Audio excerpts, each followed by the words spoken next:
La pluie. La pluie. Les go. Gobelet. Gobelet.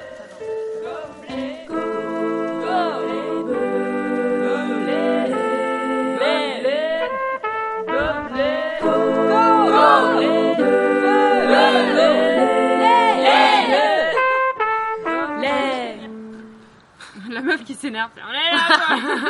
Alors, et vous êtes là pourquoi?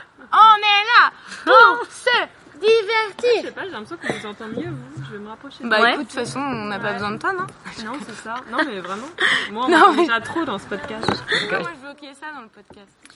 Bonjour à toutes et à tous et bienvenue dans l'épisode 4 de Gobelet, un épisode un petit peu spécial que j'ai choisi de concevoir en 2 parties parce qu'on avait vraiment trop de choses à se dire avec Sarah et Camille des ateliers La Mouche. On a parlé d'urbanisme, d'occupation temporaire, de désobéissance civile, de street art et j'avais pas envie en fait de couper tout ça et d'en faire quelque chose de trop concis.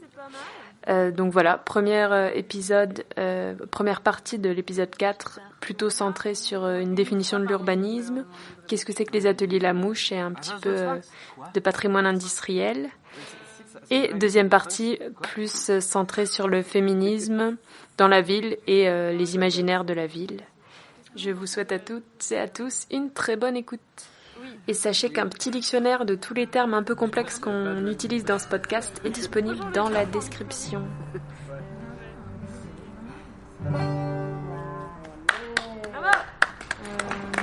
J'ai peur. Donc là, on est au fort de Saint-Just, c'est ça? Ouais. Avec Atelier La Mouche. Ouais. C'est ça. Alors, donc Camille et Sarah. Tu peux commencer? Moi? Mais oui, parce que du coup, je veux voir comment je peux compléter. Ok. Et comme ça, je finis mon financier aussi. C'est très intimidant, dis donc. Ah non, je veux pas? Si, je vais essayer. Du coup, Atelier La Mouche, et bah déjà tout d'abord, on a une association. Une association qui a été fondée il y a quelques années autour de la question de valorisation de patrimoine industriel, notamment d'un lieu très précis qui est l'ancienne rotonde ferroviaire du quartier Lyon-Mouche, donc proche de Gerland, et qui est une rotonde ferroviaire qui est... Excusez-moi, il y a un gros gâteau qui vient de lui arriver. une praluline. Comment on appelle ça? Une praluline. Praluline? C'est une spécialité lyonnaise. Mais t'es sûre que c'est C'est vraiment des praluline? couches de gâteau avec de la praline dedans. Ouais. Ah, mais c'est hyper bon. Waouh. Et Oui, c'est le goûter. C'est l'heure du goûter. c'est l'heure du goûter. Tu en veux? Attends, je finis mon financier. Du coup, l'association s'est questionnée sur... Donc, il y a des patrimoines... Il y a des patrimoines industriels ordinaires ou extraordinaires qui existent dans la ville et qui témoignent d'une histoire forte en fait dans les villes, qui sont laissés à l'abandon concrètement en fait, et aussi dans les mémoires. Et du coup, de se questionner sur comment est-ce qu'on peut revaloriser dans la mémoire commune ce patrimoine, mais aussi le revaloriser dans le bâti qu'il est. Notamment avec, moi je parle d'un point de vue qui m'intéresse, qui est un point de vue un peu écologique, parce que c'est mes études, mais de se dire revaloriser le bâti, faire avec le bâti plutôt que de vouloir détruire pour reconstruire, qui a un impact écologique assez énorme. Et du coup de se dire, on a des super endroits comme ça, gigantesques de plusieurs hectares, qui témoignent d'un passé industriel et historique, et on pourrait faire des choses avec les gens... pour les gens et par les gens. Comment t'as découvert Atelier La Mouche, Comment Sarah? j'ai découvert Atelier Je me La souviens Mouche plus. J'ai découvert Atelier La Mouche puisque Travaille pas. au pire je finirai en prison pour l'avoir dit. Parce qu'on faisait avec des amis, on a fait des tags dans la ville, des tags en mousse. Et la meuf, elle finit en prison parce qu'elle fait des tags en mousse. Bah en vrai on s'est fait arrêter par les keufs Ouais, et je sais pris que notre identité et tout pour ça. Parce que c'est illégal de taguer la ville. Mais ça veut dire quoi des tags en En fait on va chercher de la mousse végétale Ok. et on prépare une sorte de colle avec de la terre, de la bière, de la farine et de l'eau. Et le but, c'est de taguer la ville avec des messages militants en mettant ta préparation et en mettant de la mousse végétale pour former des phrases choc militantes à portée dénonciatrice et sensibilisatrice, on va dire ça. Et puis il y a toute cette portée de le faire avec de la mousse végétale parce que nanana, revégétaliser les villes et c'est plus naturel entre guillemets. Ouais. Et on a fait ça et une nana des Halles du Faubourg qui a vu. Qui est un lieu d'occupation temporaire à Lyon. Ouais. Exactement. Feu, un lieu d'occupation temporaire militant. Enfin, militant. Un lieu d'occupation temporaire. Et ouais, j'ai l'impression que c'est très très long comme explication. Ouais, et du coup, petit à petit, t'as rencontré des gens. Ouais, j'ai rencontré, je me suis retrouvée au Hall du Faubourg grâce à ça. Ouais. Et on s'est rencontrés dans un... On s'est rencontrés dans un bateau. C'est ça. On s'est rencontrés avec Camille dans un bateau en bois. Un bateau mouche. Oh mind blowing. Wow. Surtout que les Halles du Faubourg, on est quand même à vraiment 2 minutes à vol d'oiseau du dépôt ferroviaire Lyon-Mouche. Peut-être que tout était écrit. Je pense que tout était écrit. Cette rencontre fortuite dans un bateau. C'était drôle parce que tu m'as dit je cherche un stage et j'ai dit moi je vous le propose. Tu m'as même pas, moi j'étais là viens chez nous. Je trouve ça trop cool de pas présenter Atelier La Mouche parce que du coup moi je le présente différemment et j'aime trop. Ça fait du bien parce que moi j'ai l'habitude du discours classique et très presque pas institutionnel mais tu sais que Internet, voilà et du coup c'est vrai que ça fait du bien de l'entendre un peu j'oublie tout le temps ta phrase. À chaque fois la phrase. Oui, bah il y a la phrase. Il y a la phrase. La phrase. Je la fais. Bah vas-y. 1, 2, 3. L'association Atelier La Mouche est une association qui sensibilise le public au patrimoine industriel, qui tente de le protéger et de le réinventer. Et dans ce secteur de la réinvention de ce patrimoine industriel, nous souhaitons sensibiliser à la fabrique d'une ville plus écologique, solidaire et éthique.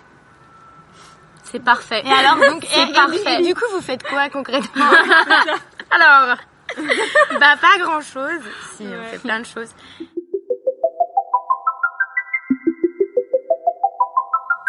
Je regrette ce qui se passe à Gerland aujourd'hui. Pour moi, ce n'est pas une rénovation, mais une mutilation urbaine. On aurait dû réfléchir à la conservation d'éléments de la trame urbaine ouvrière qui était extrêmement originale. Il n'y avait pas 2 espaces comme Gerland en France, avec cette articulation de grandes zones d'entrepôts, de petits tènements et de petits ateliers. Et qu'est-ce qu'on a fait? On a tout foutu en l'air et créé des plans quadrillés. C'est un quartier extraordinaire en train de devenir ordinaire. Je ne suis pas conservateur, mais je suis pour le maintien de la trame qui permet aux individus de se réapproprier ces lieux. Lyon pourrait être un laboratoire de l'urbain de demain, n'en faisons pas seulement un terrain de jeu pour promoteurs. Michel Lusseau, extrait d'un article de la Tribune de Lyon, 19 juillet 2018, propos recueillis par David Gossard. Moi, ma découverte d'Atelier La Mouche, ça a commencé dès le début de mes études en urbain. J'ai commencé ma licence 3 géographie aménagement option ville et urbanisme à l'Institut d'urbanisme de Lyon, qui se situe au centre Berthelot avec toi, Cécé. C'est la pluie. C'est la pluie. Et du coup, avant même, alors c'est ça qui est hyper drôle, c'est qu'avant même de commencer mes études, avant même le premier jour, il y a eu un week-end où Urbaculture, qui est du coup l'association étudiante de l'Institut d'urbanisme de Lyon, qui vise à proposer des missions sur des thématiques un peu alternatives de la fabrique de la ville, type agriculture urbaine, sensibilisation au patrimoine, plein d'autres thématiques, participation citoyenne. C'est vrai que c'est des choses qu'on voit pas vraiment en cours. Et donc du coup cette asso elle essayait de donner des missions et moi j'ai commencé en fait avant même de rentrer en cours par Urbaculture et par un projet à Vaux-en-Velin où en fait Complexe Capharnaüm qui est une association qui est une compagnie de théâtre. Ils étaient délogés par la mairie de la petite maison où ils étaient, mais relogés dans une grande halle industrielle. Donc j'arrive là-dedans et déjà la halle était immense, mais je me demande si elle n'était pas plus grande que les halles du Faubourg. Les halles du Faubourg c'était déjà 1200 mètres carrés. Et en fait, ils nous demandent de créer un village dans la ville. En gros, comment nous, on peut s'installer en tant que collectif dans cette immense halle qui, au final, est un territoire en soi. Donc moi, j'arrive là-dedans et tout, trop bien. Et puis, deuxième projet qui arrive plutôt... donc ça, c'était dès fin août, quoi. Et puis, deuxième projet, Atelier La Mouche. Donc, Adrien Pinon, qui est le président de l'association Atelier La Mouche depuis sa création, depuis 2016. Arrive à l'Institut d'urbanisme de Lyon, il fait une réunion avec les étudiants d'urbaculture et il dit c'est la première année qu'il y a une biennale d'archi à Lyon, à la Sucrière. Nous, on aimerait beaucoup. Une ancienne usine aussi investie en salle de concert. Et oui. Non, mais en plus, Lyon, c'est un vrai terreau de lieux déjà bien institutionnels où il y a eu une transformation. La Confluence, clairement, le projet de la Confluence, c'est pas que ça, mais c'est beaucoup ça. Le quai Rambaud, c'est pratiquement que ça. Donc ça fait vraiment partie de l'histoire de Lyon. La réinvention du patrimoine industriel, ça fait partie de l'histoire de Lyon. C'est le terreau de Lyon, quoi. Faut pas oublier que Lyon était quand même au même point que Manchester à la première et deuxième révolution industrielle. Enfin, on a vraiment un lourd passé industriel. Bref, et donc du coup, Atelier La Mouche arrive à l'Institut d'urbanisme de Lyon. Et ils nous disent, on a besoin de vous, on voudrait faire une biennale off sur le dépôt ferroviaire Lyon-Mouche. Donc déjà, toi, on te montre le dépôt ferroviaire Lyon-Mouche, c'est 6,5 hectares. Donc tu te dis, mais wow, quel terrain de jeu. Donc bien sûr, t'es apeuré parce que t'es en mode, je suis une petite L3, qu'est-ce que je vais proposer ? Et en fait, on avait vraiment proposé un super festival sur donc off, c'est-à-dire en dehors du lieu de la biennale. Puis la SNCF Immobilier a pas voulu qu'on mette ça en place. Après, c'était aussi beaucoup de normes compliquées. Enfin, je veux dire, c'est quand même un site qui est encore un petit peu utilisé, donc c'était quand même assez complexe de pouvoir créer un événement dans ce lieu. Et donc, au final, on s'est retrouvés à imaginer quelque chose sur 6,5 hectares pour aller dans une locomotive de la SNCF aussi, qui se trouve sur le quai Rambaud, qui va jusqu'à la Sucrière. Et en fait, moi, j'ai aussi fait mon premier stage en urbain chez Atelier La Mouche. En fait, tu es moi 3 ans après. Non, je rigole, t'es pas moi, mais ta réincarnation parallèle. C'est moi. Normalement, il devrait se passer un truc bizarre avec l'espace-temps si on se rencontre. Tu sais ? Tu es ma mère. On en a déjà parlé. Mais ouais, du coup, voilà. Et effectivement, on est une association qui fait plein de choses. Et en fait, moi, ce qui m'a plu dans cette asso, c'est que à travers le prisme de l'urbanisme et de la fabrique de la ville, mais aussi à travers cette espèce d'excuse de patrimoine industriel et de dépôt ferroviaire Lyon-Mouche, on peut parler de tout. C'est vrai. Et du coup, c'est une vraie liberté et une vraie créativité possible. Et ça, moi, c'est quand j'ai vraiment compris ça, c'est ma psy qui m'a fait comprendre ça. Elle m'a dit, mais c'est normal que vous soyez à fond dans cet asso, vous êtes libre et créative. Ah ouais. C'est ça que je veux dans la vie. Oui, c'est ça que je veux. Et c'est ça que, enfin, je pense que beaucoup de gens ont envie de ça sans même le savoir. Mais ce que je ressens beaucoup aussi avec l'association, et le fait aussi que ce soit une petite association, où, bon après ça c'est dans la définition même de l'association, mais qu'il n'y ait pas de hiérarchie tangible et que tu es force de proposition et tout est possible, tout est envisageable. Par exemple, Atelier La Mouche avait jamais pris un angle féministe. Il y avait des femmes, bon, même des hommes féministes dans l'asso, mais oui, ça n'a jamais pas eu d'action, quoi. C'est ça. Et là, par exemple, vous avez fait des marches en ville, c'est ouais, ça, la place des femmes. On a lancé du coup un podcast qui s'appelle Radio Fine Mouche. Donc on va essayer de faire davantage d'épisodes, mais le premier épisode déjà c'est une table ronde, c'est une discussion sur l'écoféminisme et les territoires avec quelques femmes urbanistes et Delphine qui est spécialiste sur la question de genre, qu'on a rencontré dans le cadre de ce projet de podcast, et avec qui après pendant plusieurs mois on a travaillé pour répondre à un appel à projet de la métropole de Lyon pour la journée internationale des droits des femmes pour le 8 mars. Et la thématique de cette année était genre et ville. Donc nous, ça nous a parlé.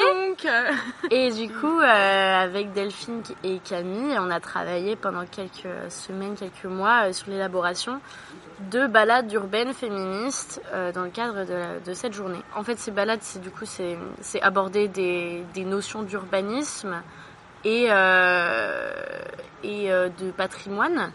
Mais là, on a voulu vraiment apporter cette question de genre et de se dire où sont les femmes dans la ville, que ce soit dans le passé, dans l'histoire de la ville, que ce soit dans la fabrique de la ville actuelle, donc les femmes urbanistes, où se trouvent les femmes, les habitantes dans le quotidien, comment est-ce qu'elles vont, comment est-ce qu'elles se sentent dans la ville, et quelle place est à occuper pour elles à l'avenir.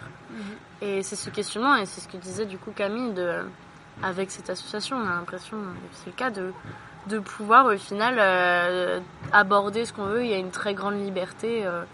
Avant qu'on parte peut-être plus dans ces sujets en détail, soit de l'imaginaire de la ville, soit du féminisme, etc., j'aimerais qu'on revienne vraiment à la base de déjà l'urbanisme. Je sais que quand on disait, quand on était en études d'urba, souvent il y avait des gens qui nous disaient mais c'est quoi l'urbanisme, et leur expliquer c'était toujours un peu délicat. Ouais. Et donc voilà, pour vous, qu'est-ce que c'est et à quoi ça sert? C'est marrant parce que du coup, pendant la balade, on en parle, c'est vraiment le premier arrêt, il se situe... Donc la balade qu'on a réadaptée, c'est quand Gerland était les usines de Lyon, qui du coup a été réadaptée en Mais où sont-elles? Et c'est la toute première notion, c'est en fait c'est quoi l'urbanisme? Et du coup la vraie définition, la définition de la Sorbonne, c'est art, sciences et techniques d'aménager les villes en vue d'améliorer le bien-être de l'homme. Donc déjà là il y a un problème puisque c'est des hommes et des femmes, s'il vous plaît. Non, enfin bref. Et en fait ce qu'on explique, c'est que l'urbanisme c'est peut-être ça aujourd'hui, et encore c'est un débat, mais qu'à l'époque l'histoire de l'urbanisme moderne, ça vient de l'époque industrielle, et l'idée c'était de fabriquer des villes pour qu'elles soient le plus productives possible. Ça, là on est au 19e, 20e. Ça commence par Cerda qui commence à aménager la ville de... À l'époque, c'est un architecte et urbaniste, c'est lui en fait qui... j'avoue que là je connais pas l'histoire dans ses moindres détails, mais au final c'est Cerda qui commence à parler d'urbanisme. Et qui commence à dire... donc on est on est au 19e, après ça vient en France en 1910, on commence à parler d'urbanisme aussi en France. Donc l'art d'aménager les villes, mais là c'est l'art d'aménager les villes pour qu'elles soient le plus productives possible. Et donc du coup ensuite c'est la charte d'Athènes 1933, Le Corbusier, et donc là on est dans une logique de zonage, et donc on est dans une logique d'aménager les villes avec vraiment des zones qui sont liées à des usages. Et donc on a le loisir d'un côté, donc c'est se divertir, on a la cité ouvrière où on habite, les industries à un autre endroit, et donc on est un peu dans une... moi je trouve en tout cas qu'à cette époque l'urbanisme c'est vraiment une vision totalitaire de la ville, puisque c'est vraiment aliénant au final de décider de où tu vas faire les choses. Et puis on se base pas sur des études sociologiques ou des choses comme ça. Non, en plus c'est table rase du passé, c'est l'époque de la table rase du passé, on construit ex nihilo, c'est l'époque des villes nouvelles, donc là on est vraiment dans les années 30-40. C'est très rationnel quoi. Oui. On est beaucoup moins dans le sensible de ce que je vois de l'urbanisme actuel, où on tend justement à intégrer... on s'est l'impression qu'on s'est réveillé un matin et qu'on s'est dit mais attends, dans la ville il y a quoi? Des gens Et si on leur posait des questions pour savoir de quoi est-ce qu'ils ont besoin, et vraiment de tendre vers là, c'est la sensibilité quoi, le sensible. Dans cette nouvelle politique de l'urbanisme, nous disons non au gigantisme, nous essayons de nous rapprocher un peu plus des gens, et par conséquent je dirais de faire un urbanisme à une échelle un peu plus humaine. Il y a un gros penchant aussi de l'urbanisme, c'est la maîtrise d'ouvrage, donc qui est souvent les collectivités qui... Ça veut dire quoi la maîtrise d'ouvrage juste Du coup, alors j'ai mis 5 ans à comprendre ces notions. Donc maîtrise d'ouvrage. La maîtrise d'ouvrage, c'est le commanditaire, c'est celui qui va demander après la maîtrise d'œuvre, qui devient du coup celui qui fait. C'est celui qui décide en fait le commanditaire, la maîtrise d'ouvrage, et qui va demander à ce qu'un territoire soit modifié et qui va aussi insister sur des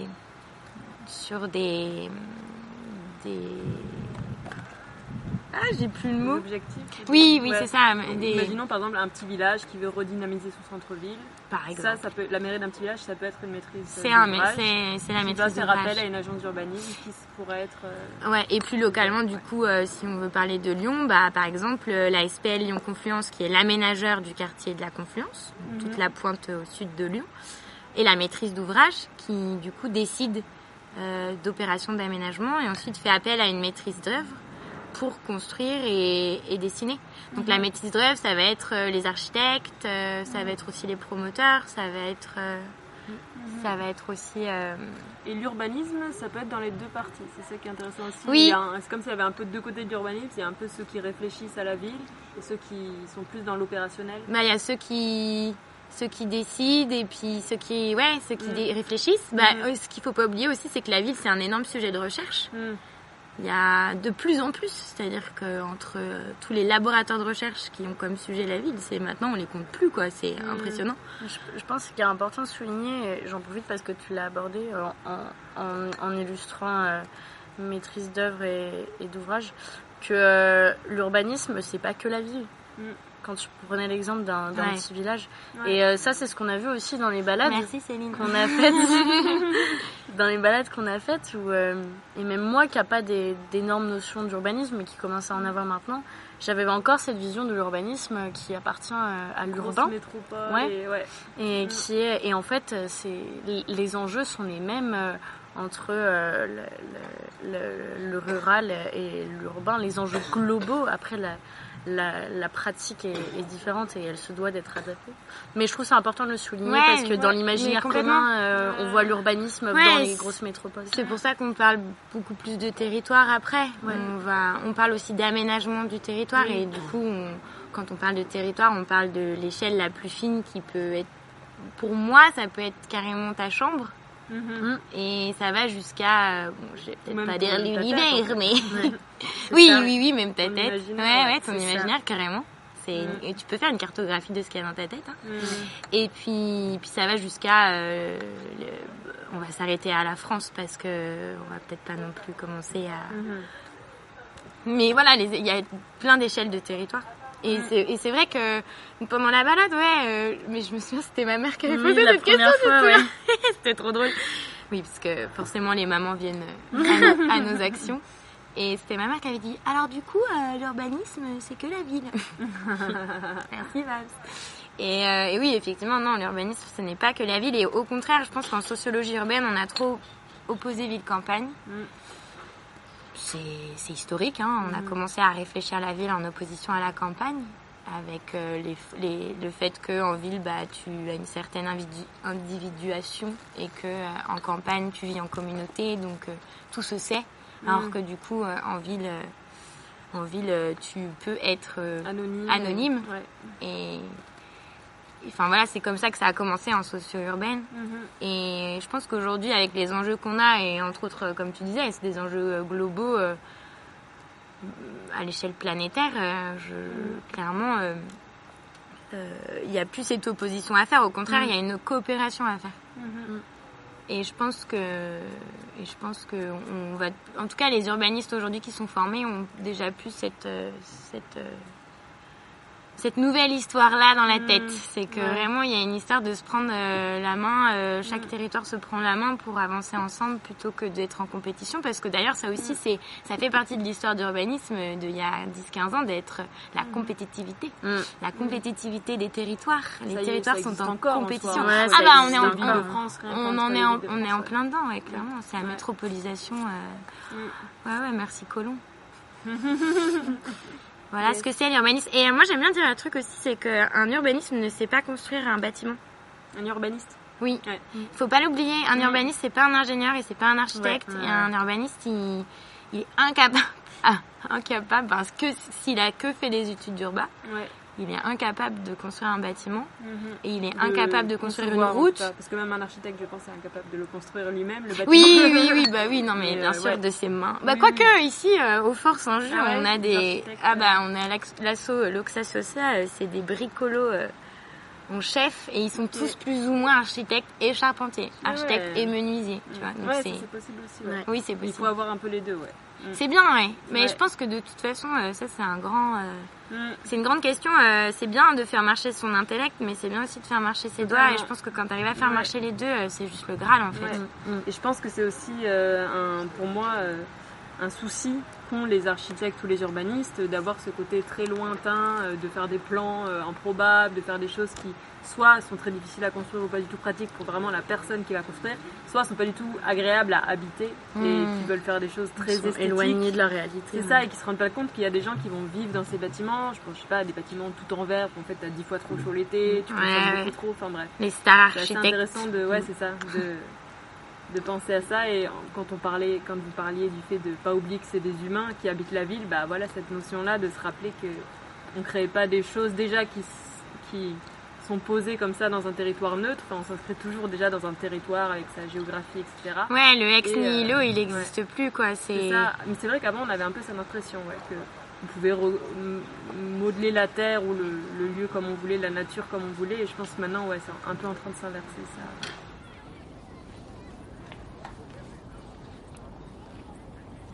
Les villes rêvent d'autres villes.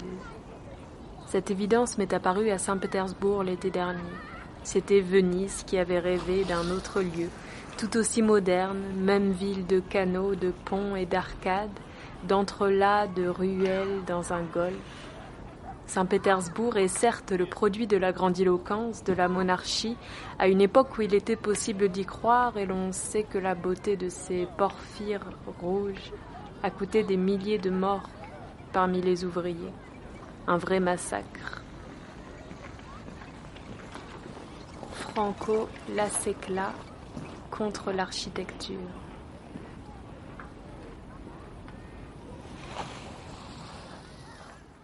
Et d'ailleurs, quand on parle de coopération, il y a aussi, donc on a parlé de la maîtrise d'ouvrage et de la maîtrise d'œuvre, mais il y a aussi la maîtrise d'usage maintenant.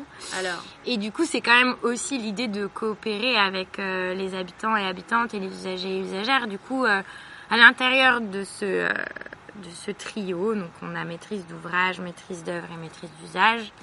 Au final, la maîtrise d'usage, c'est aussi des urbanistes parfois, mais pas que. Ça peut être des sociologues, des psychologues, même des ingénieurs, puisque ça devient même une ingénierie. La concertation, tout ça, ça devient une ingénierie aussi. Et du coup, voilà, la maîtrise d'usage, elle traduit un peu les besoins, les usages, les envies, les intentions, les désirs, les imaginaires, les récits des habitants et des usagers qu'elle va du coup donner à la maîtrise d'œuvre et à la maîtrise d'ouvrage. Et aussi dans l'autre sens, ça fonctionne, c'est-à-dire que comme il y a un vocabulaire très technique, et d'ailleurs ça va se voir dans ce podcast, parce que du coup on va parler de plein de trucs qui sont un peu en mode... On va mettre les définitions dans la description, ça comme serait les bien, gens pourront aller voir. Et du coup c'est la même chose de l'autre côté, c'est qu'on essaye, on tente aussi, enfin le traducteur il va aussi tenter de traduire le vocabulaire technique qui est utilisé par la maîtrise d'ouvrage et la maîtrise d'œuvre, pour que les habitants et les usagers puissent comprendre et puissent aussi s'approprier juste le pouvoir de réfléchir et d'agir. Enfin, vraiment, en tout cas, même qu'ils puissent aussi faire partie en fait des débats de la fabrique de la ville. C'est pas juste des gens qui vont utiliser la ville. Eux aussi ont des choses à dire et ont des intentions et ils ont des choses dans la tête qui peuvent être partagées. Et ça, c'est important que ce soit traduit dans les deux sens. C'est la fin de cette première partie. C'est la fin de cette première partie de l'épisode 4 de Gobelet. Si ça vous a intéressé, n'hésitez pas à écouter la partie 2. Si ça vous a pas intéressé, vous n'êtes pas obligé d'écouter la deuxième partie. C'est ça qui est cool quand on fait un podcast en 2 parties. Je vous remercie en tout cas d'avoir écouté jusqu'ici et à la prochaine. C'est une chose qu'on n'aura jamais. Chaque fois c'est pareil.